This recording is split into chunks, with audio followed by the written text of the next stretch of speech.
clamaré esa cruz, en sus triunfos mi gloria será. Y algún día en vez de una cruz, mi corona Jesús me dará.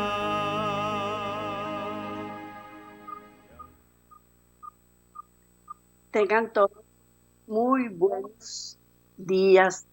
Es para mí, como siempre, decirles que ya redundo mucho, pero la verdad es que así lo siento. Es una gran satisfacción para mí compartir con ustedes todas estas maravillosas cartas de amor que el Señor nos manda. Y más con este tema, que es justificación por la fe. Es demasiado importante tener bien claro y bien definido qué es la justificación por la fe. ¿Por qué? Porque así nosotros sabemos qué tenemos que hacer, qué no tenemos que hacer. Cuáles son las cosas que Dios nos pide que hagamos y qué es lo que debemos esperar. Eso es demasiado importante para poder llegar a tener la vida eterna, que al final de cuentas, en pasar por este mundo, lo más importante es llegar a tener la vida eterna. Pues en este mundo tenemos tribulaciones, tenemos congojas, tenemos alegría, tenemos gozos, tenemos penuria, pero al final de cuentas lo más importante es lograr, alcanzar la vida eterna. Y eso solamente lo podemos lograr a través de Cristo Jesús. Y por eso es muy importante saber en qué posición estamos, qué es lo que tenemos que hacer, qué es lo que no tenemos que hacer, cuándo, dónde y cómo debemos refugiarnos en Cristo Jesús. Eso es lo que tenemos que esperar, eso es lo que tenemos que confiar. Y por eso estamos esclareciendo este tema de justificación por la fe. Y el tema de hoy es hecho justo, para ver qué es qué es ser hecho justo. Porque eso es al final de cuentas lo más importante, porque al final de cuentas nosotros no nos podemos justificar a nosotros mismos, sino que es Cristo Jesús el que nos justifica. Pero ¿cuáles son las condiciones? ¿Cuál es el requerimiento para que Él pueda santificarnos y así lograr la vida eterna? Pues ese es el tema para hoy, pero no sin antes elevar una plegaria al Señor y pedirle que esté con nosotros durante toda esta programación y que esté con nosotros siempre, hasta el fin de nuestros días, porque esa es la promesa, que Él iba a estar con nosotros hasta el fin de nuestros días y si lo logramos, por toda una eternidad. Entonces, donde quiera que usted esté, cierre sus ojos, doble rodillas si es que puede y elevemos juntos una plegaria al Señor. Amantísimo Padre, Rey del cielo, de la tierra, Criador de todo el universo, hoy estamos delante de tu presencia para pedirte misericordia por nosotros, para pedirte que nos guíes por el buen camino y que nos ayudes a lograr la vida eterna. Porque sin ti no lo podemos hacer, Padrecito Santo y bueno, porque si no, por nosotros, por nuestros medios, por nuestros propios pasos, no lo logramos. Es a través de ti, Padre eterno, que lo podemos alcanzar, lo podemos adquirir. Y queremos ser justos, queremos ser justificados y que cuando tú vengas en tu segunda venida, poder ser santificados y alcanzar ese galardón precioso que es la vida eterna. Porque al final de cuentas, esto es lo más importante.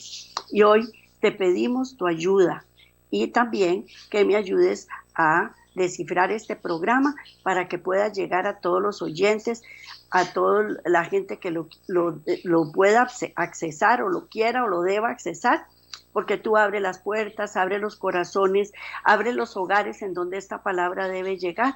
Bendice a todos y cada uno de las personas que lo logren y te pedimos que tengas misericordia, nos protejas y nos guardes por toda una eternidad.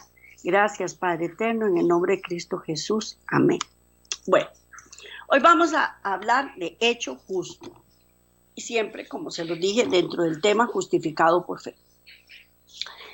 Hasta ahora se afirma que la justificación es considerar que un hombre es justo, porque la misma palabra lo dice, justificación, es considerar que un hombre es justo.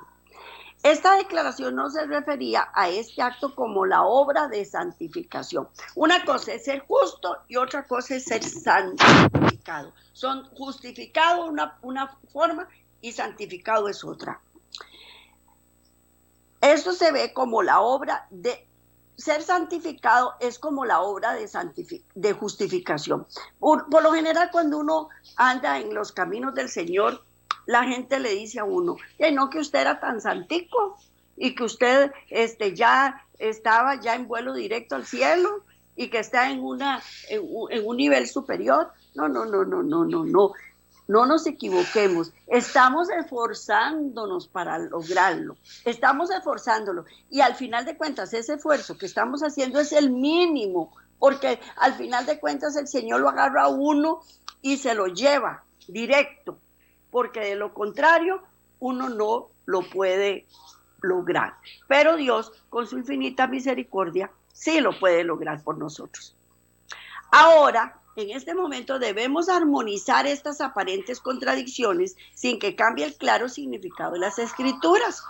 Así que cuando la palabra de Dios declara que la justificación es la estimación de que un hombre es justo, para que pueda estar delante de Dios como si no hubiera pecado y como si fuera justo.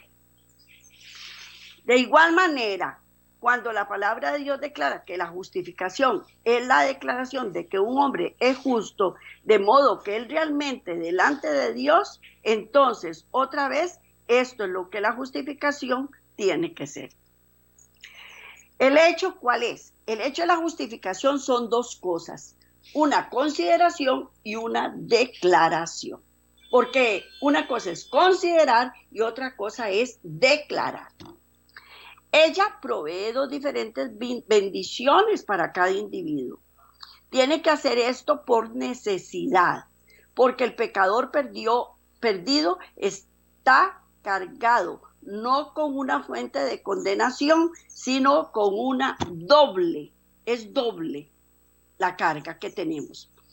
Durante mucho tiempo, la mayoría ha sostenido conceptos del problema del hombre que son muy estrechos y limitados. Esto termina en un concepto de que lo que Dios tiene que hacer para justificar al hombre siendo también demasiado estrecho. Porque nosotros medimos a Dios de acuerdo a nuestras capacidades. Y Dios no tiene las mismas capacidades que nosotros tenemos. Estos conceptos tienen que ser cambiados por un punto de vista balanceado y amplio. Tenemos que cambiar nuestra mentalidad y el concepto que nosotros tenemos de Dios. Si nosotros vemos a Dios si yo veo a Dios de mi tamaño, pues permítame decirle que los veo muy chiquitico, porque yo soy muy bajita. Pero si yo me imagino a Dios como un ser superpoderoso, omnipotente, omnipresente, ahí se cambia el concepto, ¿verdad? Pues no hay que medir a Dios de acuerdo a mis capacidades. La necesidad de esto se verifica en las siguientes palabras.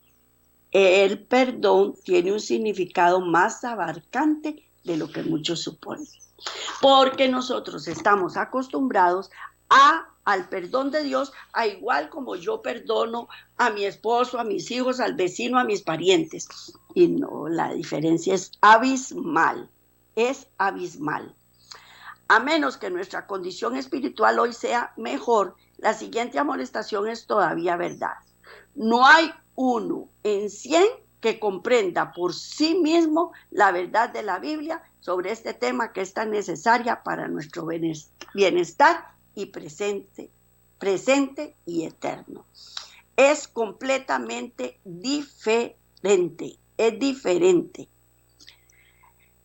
La palabra del Dios viviente, el testimonio del testigo fiel, declara otra cosa. Así que permanece la responsabilidad de hacer una íntima y penetrante observación de nuestra propia experiencia para ver si realmente entendemos la verdad sobre este tema. Y vamos para las escrituras, porque al final de cuentas, la que nos esclarece todas las dudas que nosotros tenemos son las escrituras. Y vamos a leer Isaías 51:7. Isaías 55:7, perdón, que dice así: deje el impío su camino y el hombre inicuo sus pensamientos, y vuélvase a Jehová, el cual tendrá de él misericordia, y al Dios nuestro, el cual será amplio en perdonar. Repito, deje el impío su camino y el hombre inicuo sus pensamientos, y vuélvase a Jehová. Yo una vez dije en un programa que Dios, todas las cosas que nos daba eran condicionales, y una persona me regañó y me dijo: Dios no condiciona a nadie. Pues sí, hay condiciones que debemos cumplir. Y que en este versículo, ¿qué es la condición que nos pone? Que dejemos el camino que teníamos, y que el hombre inicuo tiene que renunciar a sus pensamientos, y tenemos que volvernos a Jehová. ¿Para qué? Para que Él tenga misericordia. Y Él es amplio en perdonar. Amplio en perdonar. Cuando el alma percibe el concepto correcto de este tema, ve verdaderamente que el perdón tiene un significado más abarcante de lo que muchos suponen. Cuando Dios promete que será amplio en perdonar, añade como si el alcance de esa promesa fuera más allá de lo que nosotros pudiéramos entender. ¿Por qué? Porque mis pensamientos no son vuestros pensamientos, ni vuestros caminos mis caminos, dijo Jehová. Como son más altos los cielos y la tierra, así son mis caminos más altos que vuestros caminos, y mis pensamientos más que vuestros pensamientos. Nosotros por eso no debemos comparar a Dios, porque, por ejemplo, hay un asesinato de X persona. Los familiares de esa víctima quieren que se les aplique toda la ley, que los manden a una cárcel hasta que se mueran en la cárcel.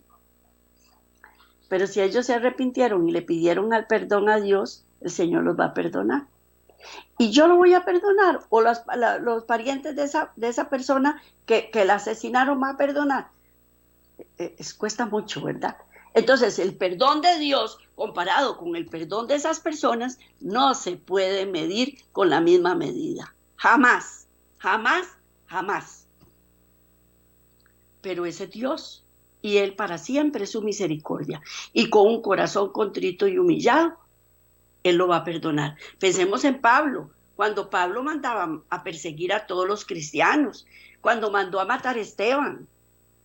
Y sin embargo, Pablo se arrepintió y fue perdonado. Entonces, el perdón de Dios es infinito, muchísimo más amplio de lo que puede ser el mío. Vamos a leer Isaías 55 del 8 al 9. Isaías 55 está, para ver, yo creo que lo tengo un poquito más abajo, sí, en la imagen número 9. Isaías 55, 8 al 9. Dice, ya se los dije anteriormente, porque mis pensamientos no son vuestros pensamientos, ni vuestros caminos mis caminos, dijo Jehová. Como son más altos los cielos que la tierra, así son mis caminos más altos que vuestros caminos, y mis pensamientos más que vuestros pensamientos. Más que vuestros pensamientos. Este pasaje subraya uno de los errores más comunes cometidos por la gente que interpreta la palabra de Dios, que somos los seres humanos, ¿verdad? Los hombres están familiarizados con la justificación limitada ofrecida por las cortes de las leyes terrenales. Es una justificación muy limitada porque somos seres humanos y somos muy limitados. Y aplican la misma definición al Poder Judicial de Dios. Fallan en reconocer y acatar la instrucción establecida en Isaías, que los caminos de Dios no son los caminos del hombre. Es necesario separar la definición de la justificación de Dios de la del hombre. Esto significa dos definiciones diferentes que tienen que sostenerse. Vamos a leer el Salmo 103:12 y el 51:10. Salmo 103:12 y 51:10. Cuanto está lejos el oriente del occidente, hizo alejar de nosotros nuestras rebeliones. Crea en mí, oh Dios, un corazón limpio y renueva un espíritu recto dentro de mí. Repito, cuanto está lejos el oriente del occidente, hizo alejar de nosotros nuestras rebeliones y creó en mí un corazón limpio y renovó en mí un espíritu recto. Ese es Dios. Él aleja el pecado de mi persona, siempre y cuando yo lo confiese con un corazón contrito y humillado. Bueno, entonces, vamos a las personas. Las personas cometen una rebelión. Se apartan de esa rebelión por un tiempo sin que Dios haya alejado el pecado de nosotros. Y al momentito la vuelven a jalar y volvemos a hacer lo mismo. Porque no podemos ser diferentes. Solo con la misericordia de Dios podemos ser diferentes. Pero si nosotros llegamos con un corazón contrito y humillado, Él aleja el pecado de mí y crea en mí un corazón nuevo y un espíritu nuevo. ¿Para qué? Para que yo no lo vuelva a hacer. Los que reflexionan en que los pensamientos de Dios, ellos van a ver que el perdón de Dios no es solamente un acto judicial por el cual se libra de la condenación. No es solo el perdón por el pecado, es también una redención de pecado, una remisión de pecado, es una creación nueva para que yo no lo vuelva a hacer. Es la efusión del amor redentor que me va a transformar el corazón. Él es el que transforma mi corazón porque me quita un corazón de piedra y me pone un corazón nuevo. David tenía el verdadero concepto del perdón cuando oró, como oró en el Salmo 103:12 y 51:10, diciendo: crea en mí un corazón limpio y renueva un espíritu recto dentro de mí.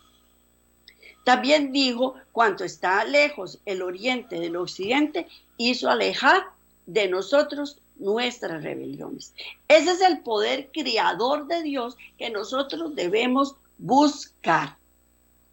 La declaración no dice que el perdón no es un acto judicial. Dice que no es solamente un acto judicial.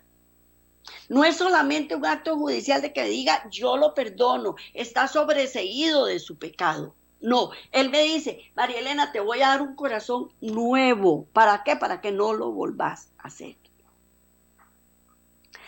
La última obra es hecha con la efusión del amor redentor que transforma el corazón. La vida inmaculada de justicia de Cristo es reproducida dentro del creyente y él llega a ser una nueva criatura.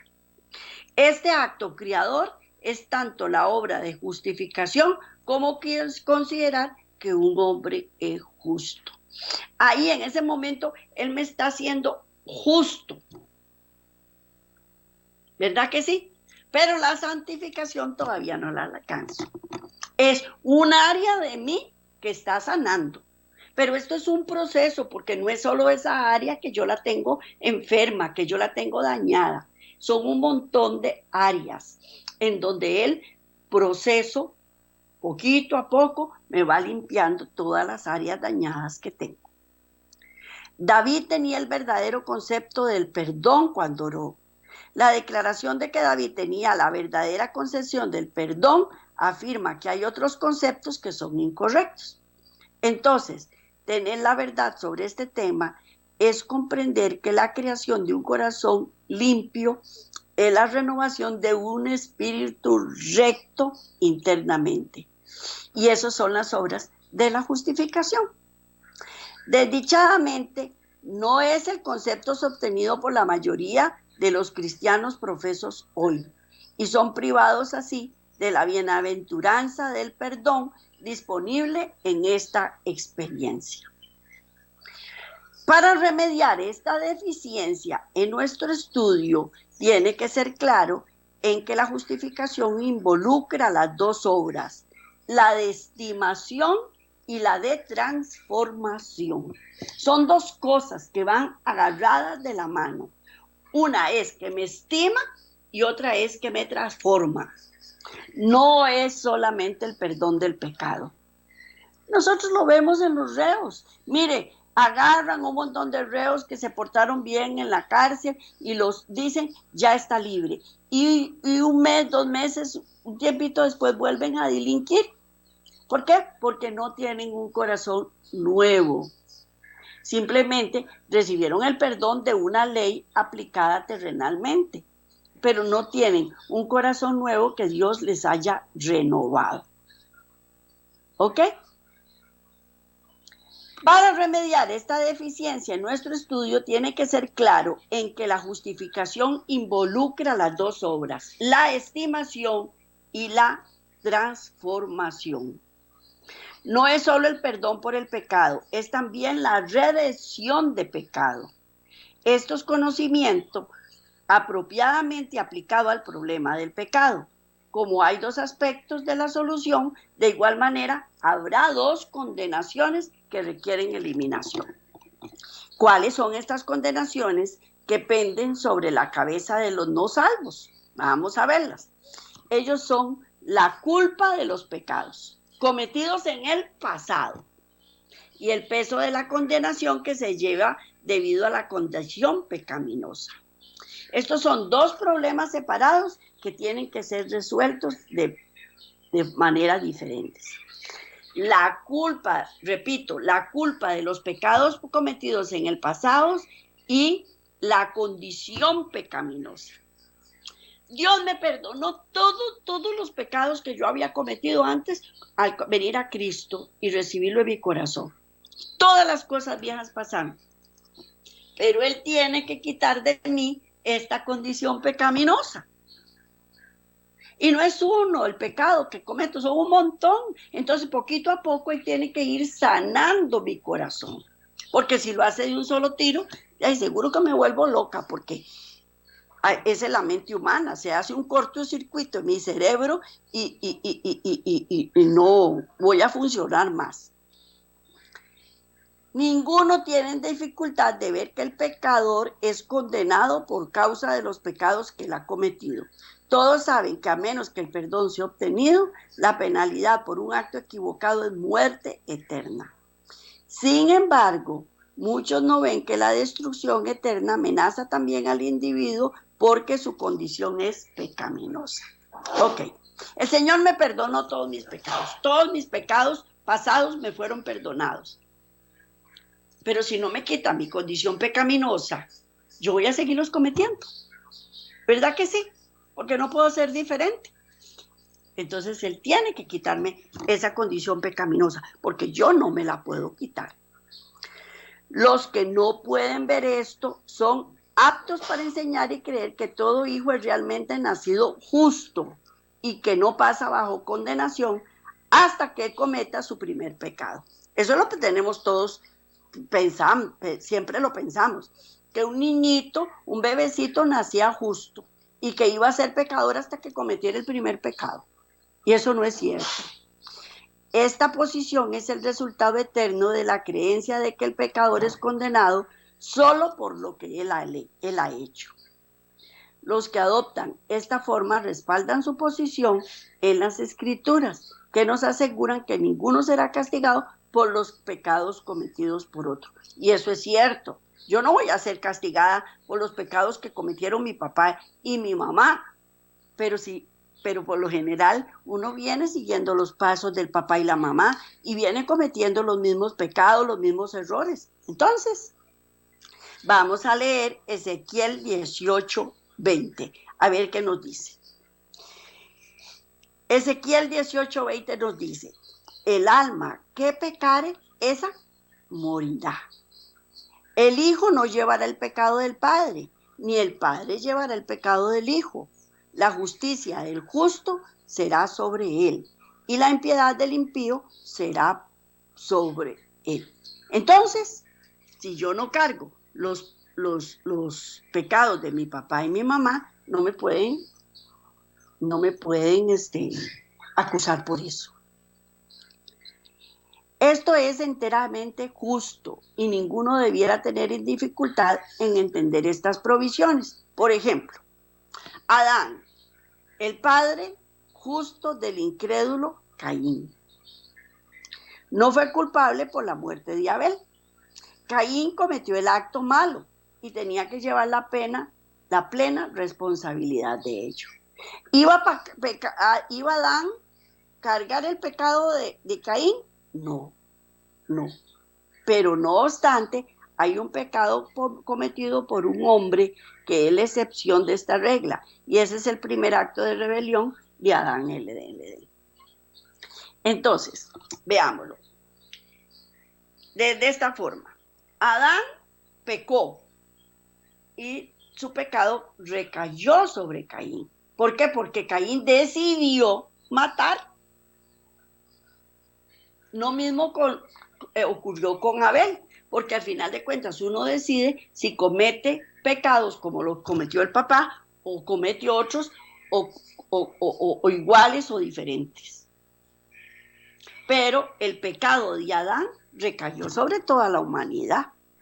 ¿Verdad que sí?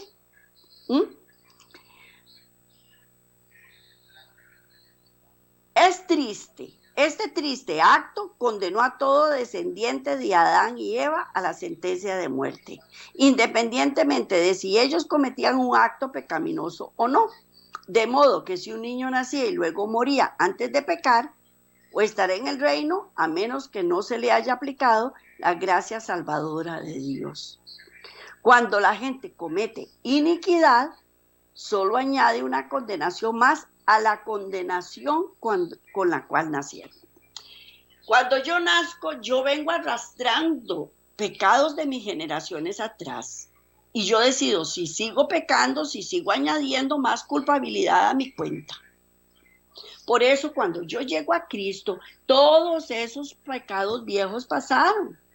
Pero tengo que aceptar que toda mi vida sea hecha nueva. Al considerarse los principios involucrados, no puede ser de otra manera.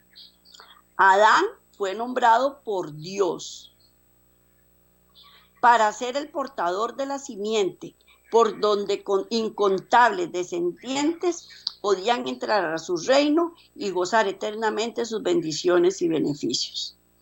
Mientras la justicia y la vida permanecieran en Adán, él podía transmitir esto a su posteridad, pero antes que tuviera un descendiente, el pecado y la muerte entraron. Y vamos a leer Romanos 5:18. A ver qué nos dice el Señor. Dice, así que, como por la transgresión de uno vino la condenación a todos los hombres, de la misma manera, por la justicia de uno vino a todos los hombres la justificación de vida.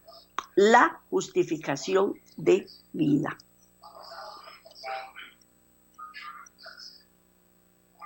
Ok. Mientras la justicia y la vida permanecieran en Adán, no había ningún problema. Pero él pecó antes de que naciera su primer hijo. Así es que su pecado trajo a sus hijos bajo sentencia de muerte eterna, como está escrito en Romanos 5:18, como lo acabamos de leer. Así que como la transgresión de uno vino la condenación a todos los hombres, de la misma manera la justicia de Cristo vino a todos los hombres. Y esa es la justicia de vida. Vamos a leer el Salmo 51:5. Salmo 51:5. He aquí que en maldad he sido formado y en pecado me concibió mi madre. Está más que claro, ¿verdad? ¿Nazco con maldad? Sí, nazco con maldad. ¿Por qué? Porque en maldad me fui formado y en pecado me concibió mi madre. Mi madre. David testificó de la misma verdad cuando dijo: he aquí en maldad he sido formado y en pecado me concibió mi madre.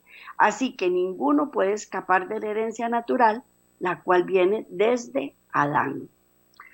Todos, absolutamente todos nacimos bajo la condenación de la muerte, porque era imposible para nuestros primeros padres dar a sus hijos la vida y la justicia que ellos no tenían. Es más, yo tengo hijos y yo no tenía la justicia.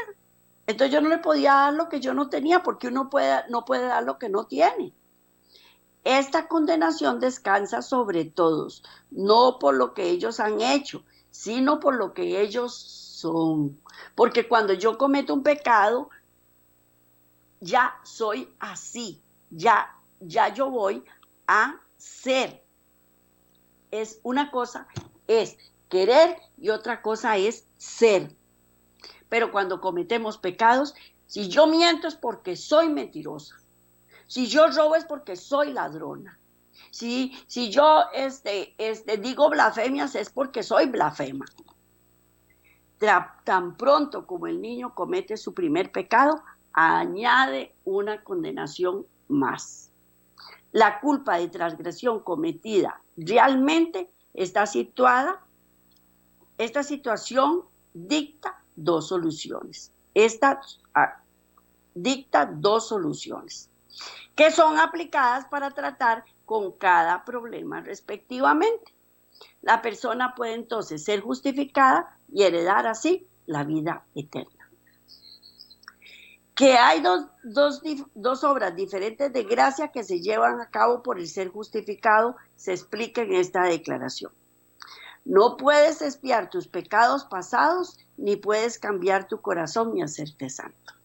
No podemos, por nosotros mismos, no podemos.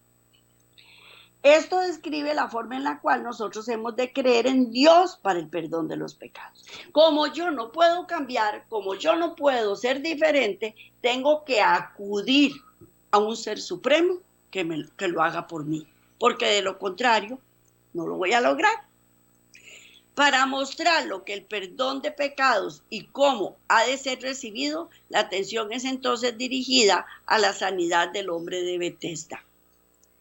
El sometimiento y la esclavitud de ese hombre al poder permanente de su enfermedad se presenta como una ilustración del dominio del pecado sobre el pecador. El pecado me anula mi voluntad, me enreda, me hace caer, me ata, me somete, me hace esclavo, me esclaviza. No me puedo salir de ahí. Esta declaración nos asegura que la forma en la cual Cristo sanó al hombre enfermo es la forma en la cual Él perdona o justifica al pecador. Para lograr esto, Cristo tiene que realizar una operación doble. Él tiene que expiar nuestros pecados pasados y cambiar mi corazón, haciéndome santa. Nótese que el tema discutido es perdón o justificación, no la obra progresiva de la santificación, la cual sigue al nuevo nacimiento.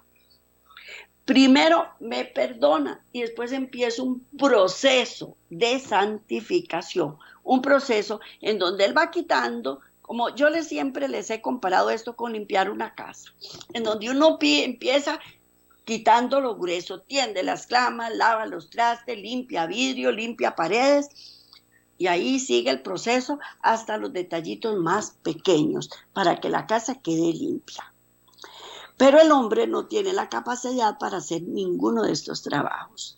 No puede ser expiación por sus pecados pasados más de lo que puede transformar su naturaleza y hacerse el mismo santo.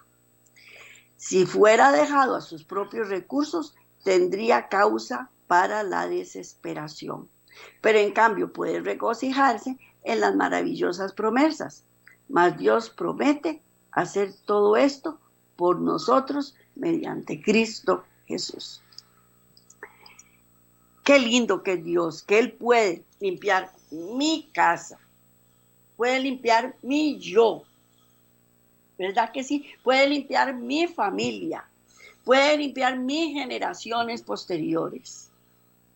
¿Por qué? Porque Él lo ha prometido. Y como Él lo ha prometido, ciertamente lo efectuará, con tal de que el necesitado cumpla su parte del contrato. ¿Cuál es la parte del contrato? Permanecer en Cristo, nada más. Permanecer en Él, esconderme en Él, refugiarme en Él, creerle a Él. Aunque vital para el éxito de la operación, la parte del hombre es simple y fácilmente entendida. Él tiene que creer la promesa, confesar sus pecados, entregarse a Dios y desear servirle. Eso es lo que tenemos que hacer. Mire, yo le digo una cosa, a mí me perdonan una gran deuda que tengo, uno se hace esclavo y a esa persona la pone uno en un altar. Pues imagínense que con mayor consideración es Cristo Jesús, porque Él me dio todo, todo, absolutamente todo, y no debo bajarlo de ese altar para poner absolutamente a nadie, ni a nada. Tan ciertamente como hacer esto, Dios nos cumple su promesa, si creemos que estamos perdonados y limpiados. Dios convierte su promesa en una realidad. Somos sanados lo mismo que el paralítico, al que Cristo dio potencia para andar cuando el hombre creyó que había sido sanado. Así es, si así lo creemos. Cuando esta obra es hecha, el arrepentido es justificado. Sus pecados han sido expiados para estar delante de Dios como si nunca hubiera pecado. Y su naturaleza ha sido transformada del pecado a la justicia tan efectiva y ciertamente como el paralítico fue restaurado a su salud física. Es un trabajo doble que se ha hecho para resolver un doble problema. Ninguno debe tener la impresión de que después de que esta estupenda bienaventuranza ha llegado al pecador, la obra es completada y que ningún otro progreso se puede hacer.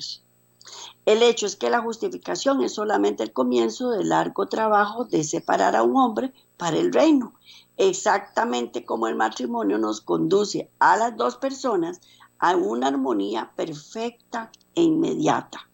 Así también la justificación no libra a la mente humana de todas las ideas y teorías equivocadas aprendidas en el terreno de Satanás.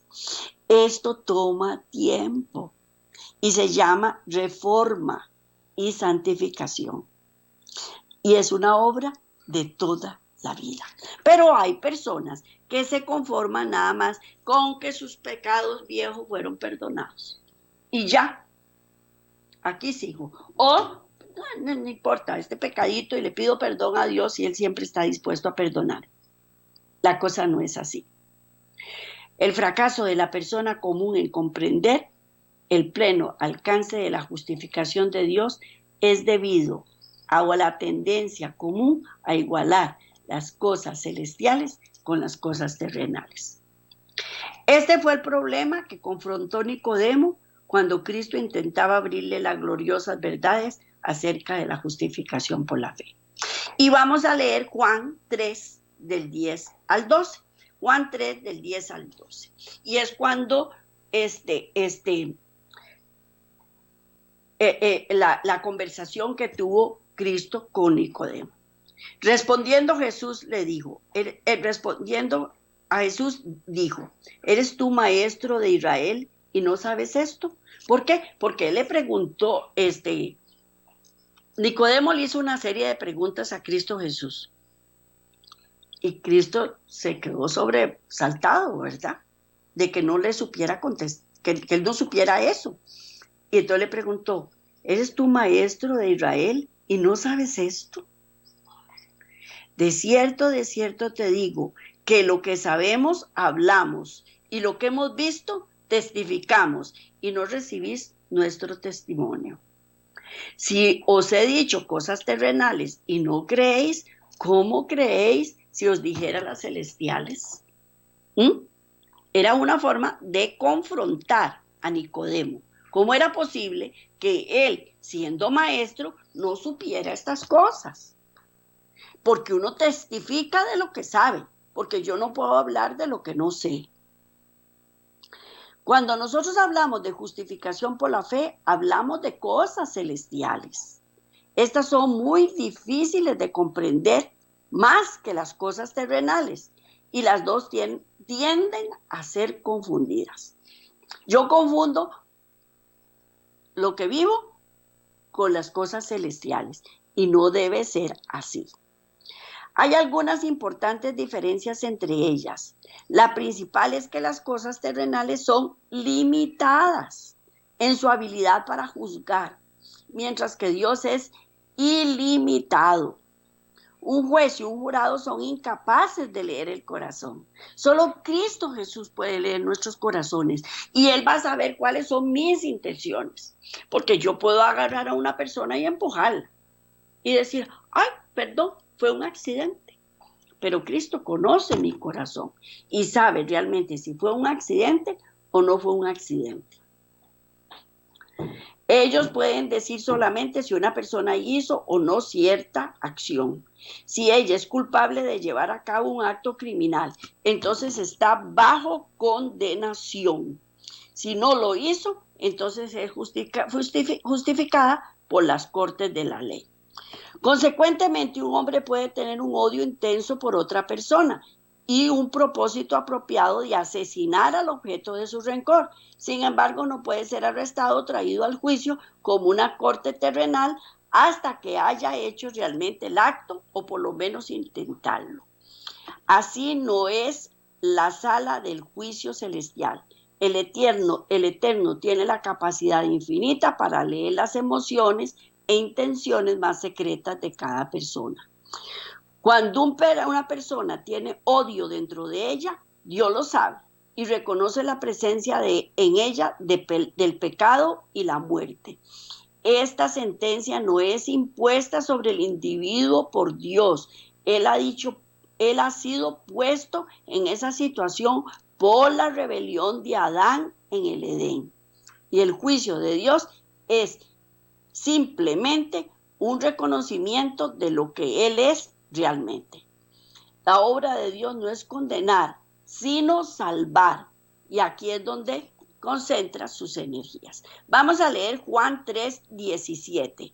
Juan 3:17 que dice así: porque no envió Dios a su Hijo al mundo para condenar al mundo, sino para que el mundo sea salvo por él. Es desafortunado que muchos piensen que están bajo la condenación personal de Dios cuando esto no es verdad. Es el pecado el que nos condena a la muerte y la destrucción eternas, mientras Dios, reconociendo el temible peligro del alma, hace las provisiones más completas para librarla de esa condenación. El Altísimo reconoce que mientras el alma esté dentro de una persona, está intentando destruir a otra. Y ya está bajo condenación, sea que cometa la acción o no. Esto es porque está en las garras del poder del pecado y ciertamente sufrirá la muerte eterna, que es la consecuencia inevitable de un dominio, a menos que sea librada de ella por el poder de la justificación de Dios. Muchos que fueran justificados en una corte terrenal se hallarían bajo la terrible condenación en el cielo. Lo que les dije del reo, que sale y vuelve a delinquir. ¿Por qué? Porque su corazón no fue renovado. Estas diferencias tienen que ser entendidas claramente por los que experimentan y mantienen las bendiciones de la justificación por la fe. Es peligroso pensar en que los caminos de Dios y de los hombres son los mismos. Ellos no lo son y nunca pueden serlo. Reconociendo las tendencias de los hombres a pensar en las cosas celestiales como si ellas fueran terrenales. El Señor nos ha dicho que sus caminos y sus pensamientos son diferentes. Y vamos a leer Isaías 55 del 8 al 9. Dice así: porque mis pensamientos, ya lo habíamos leído, no son vuestros pensamientos ni vuestros caminos, mis caminos. Como son más altos los cielos que la tierra, así son mis caminos más altos que vuestros caminos y mis pensamientos más que vuestros pensamientos. El lenguaje es claro y ninguno tiene excusa. Ninguno tiene excusa para creerlo así. Por consiguiente, nosotros podemos saber si una evidencia más es una evidencia más que nuestras ideas son erróneas si pensamos en Dios como si Él fuera un hombre. Al principio una persona podría reaccionar a debatir que ella nunca podría reduciría a Dios al nivel humano, pero una consideración cuidadosa mostrará que esta es una de las equivocaciones que más cometemos. Es una razón principal para juzgar mal el carácter de Dios al atribuirle la obra de destrucción realizada solamente por Satanás. Vamos a leer Mateo 5 del 27 al 28. Dice así: y oíste que fue dicho, no cometerás adulterio. Pues yo digo que cualquiera que mira a una mujer para codiciarla, ya adulteró con ella en su corazón. Ya adulteró con ella en su corazón. Cristo rasgó las máscaras detrás de las cuales muchos pueden ocultarse. Imagina que debido a la condición mala de sus corazones está escondida al ojo humano. Pueden escapar de condenación, pero esto demuestra solamente su ignorancia de las exigencias de la ley.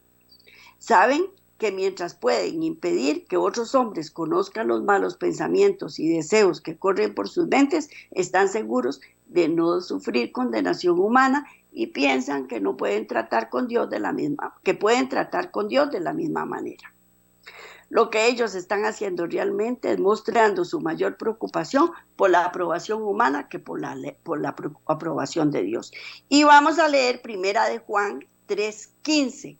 Primera de Juan 3:15, que dice así: todo el que aborrece a su hermano es homicida, y sabéis que ningún homicida tiene vida eterna permanente en él. No me puedo esconder de Dios. Así el apóstol mostró su comprensión de que la condenación de Dios va más allá de la acción, hasta el mismo ser. Él es claro que Pablo comprendió también, como lo muestra en la siguiente cita. Pablo se explayó especialmente en las abarcantes exigencias de la ley de Dios, explicó que alcanza a los profundos secretos de la naturaleza moral del hombre y derrama un raudal de luz sobre lo que se ha ocultado de la vista y el conocimiento de los hombres. Ay, Señor, cómo somos de ilusos, porque la verdad es que somos ilusos al creer que yo albergo odio en mi corazón por una persona y que Dios no me va a castigar por eso. Que yo deseo el mal para una persona y que Dios no me va a castigar por eso. Que yo tengo la intención de robarme un montón de dinero y que Dios no me va a castigar por eso. Él ve más allá de lo que nosotros vemos. Porque Él alcanza los profundos secretos de la naturaleza moral del hombre y derrama un raudal de luz sobre lo que se ha ocultado de la vista y el conocimiento de los hombres. Lo que las manos pueden hacer o la lengua puede declarar, lo que la vida entera revela, no muestra sino imperfectamente el carácter moral del hombre. La ley discierne los pensamientos como el celo, el odio, la concupiscencia, la ambición, las malas acciones meditadas en los oscuros recónditos del alma, y aunque nunca se hayan realizado por falta de oportunidad, todo esto lo condena la ley de Dios. Y estos son los pecados que tenemos escondidos, son los que tenemos acariciados, son los pecados y la maldad que hay en nuestro corazón. Y después nos disgusta que nos digan que somos malos. Pero como no lo he hecho y presento una máscara de bondad y de sacrificio delante de las otras personas, pensamos que Dios nos está dando cuenta. porque no se necesitan palabras más claras para revelar el grado al que llega la condenación de la ley. Ella condena al hombre, no solo por lo que él ha hecho, sino por lo que él es. Porque si yo guardo maldad en mi corazón, es porque soy mal. ¿Verdad que sí? Si deseo al vecino porque está muy guapo, es porque soy adúltera. Si deseo un dinero que no es mío, es porque soy ladrona y me lo quiero robar. La ley discierne los pensamientos, así es que tenemos que tener mucho cuidado en eso. ¿Por qué? Porque no se necesitan palabras más claras para revelar el grado al que llega la condenación de la ley. Ella condena al hombre no solo por lo que él ha hecho, sino por lo que es. A menos que esta verdad se contienda claramente y se tenga como una convicción personal, el gran objetivo de la justificación por la fe no puede ser una bienaventuranza experimentada. Yo tengo que volcar mi corazón delante de Dios. Con lo bueno, no. Si lo bueno es lo de menos, es lo mínimo que tengo. Yo tengo que volcar mi corazón delante de Dios con las cosas malas, con mis pensamientos malos, con mis deseos pecaminosos. ¿Para qué? Para que Él tenga misericordia de mí y me cambie y me restaure y me recree, para que me recree. Porque Él no me va a hacer diferente. Yo no por mí misma no puedo ser diferente. Él me recrea, me vuelve a ser una persona nueva, diferente, con un corazón limpio. Por eso al salmista le dijo, pon dentro de mí un corazón limpio, límpiame con hisopo por dentro, por fuera, bien limpio, que no quede nada de maldad dentro de mí. Él estaba pidiendo eso por las cosas buenas que él hacía. No, él estaba pidiendo por las cosas malas que él hacía porque sabía que eran muchas. Y eso es lo que tenemos que hacer. Y por eso les traigo todo esto de justificación por la fe, porque esto nos ayuda a conseguir la vida eterna. ¿Puedo cambiar? No. ¿Puedo ser diferente? No. Pero sí puedo pedir auxilio delante de Dios. Y sí puedo refugiarme en Él. Y Él es un Padre amante, misericordioso, que nos va a transformar, nos va a proteger y nos va a dar un corazón limpio, nuevo, libre de dolor, de sufrimiento, de angustia, de rencor, que eso es lo que hace que mi persona actúe como actúa. Este era el tema de hoy. Ha sido un gran placer para mí, aunque siempre lo hago en pura carrera, porque la verdad es que quisiera darles tanta información que el tiempo se me hace demasiado corto y corro para poderles traer toda la información. Pero espero que haya quedado claro. Nos vemos de hoy en 8 si Dios quiere y que Dios me los bendiga grandemente. En el monte Calvario estaba una cruz, emblema de afrenta y dolor. Y yo amo esa cruz, donde murió mi Jesús por salvar al más vil pecador. Oh, yo siempre amaré esa cruz.